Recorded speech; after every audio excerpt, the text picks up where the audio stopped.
Over the course of his presidency, Barack Obama has spoken about his Christian faith arguably more often and in greater detail than any other modern U.S. president. That claim will surprise many political liberals who still believe that George W. Bush spent his time in the White House trying to turn the United States into a theocracy run by evangelical Christians. It is also sure to outrage those conservative Christians who argue that Obama is hostile to their faith. And it must confounded the 43% of Republicans who as recently as the fall of 2015 told pollsters they still thought Obama is Muslim.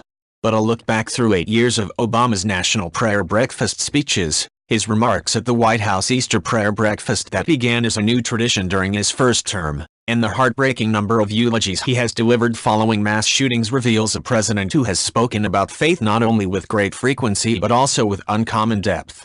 This is a president who is very comfortable with deep reflection and discussion around the theological implications of faith, says David Domka, communications professor at the University of Washington and co-author of The God Strategy, How Religion Became a Political Weapon in America. Right. Previous presidents have certainly invoked religion and displayed a comfort with the language of faith. Dwight Eisenhower is still the only president to have written a prayer that he read at his first inauguration. He was baptized not long after. And he once said of himself, "I am the most intensely religious man I know." Several decades later, Jimmy Carter taught Sunday school at a Baptist church not far from the White House during his presidency. George W.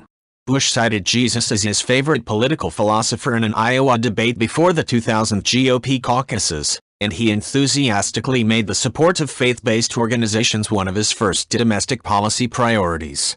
Bill Clinton may come the closest to Obama in being a president whose speeches occasionally veered into sermon territory. At one point during the 1992 campaign, Clinton traveled to Memphis to address the annual Church of God in Christ convention. Dissatisfied with remarks his staff had drafted, Clinton tossed them aside and delivered an extemporaneous sermon on the new covenant between government and citizens, drawing amens from the crowd. If Clinton sometimes aspired to be the preacher-in-chief, however, Obama has been a theologian-in-chief. Since entering the White House in 2009, he has steadily built on the work of Reinhold Niebuhr, the influential theologian. He once told New York Times columnist David Brooks was one of my favorite philosophers. And as racial tensions at home and terror attacks abroad have spread anxiety, the president has spent the past few years developing a theology of faith in the face of fear. If you like this video, please leave a like and subscribe.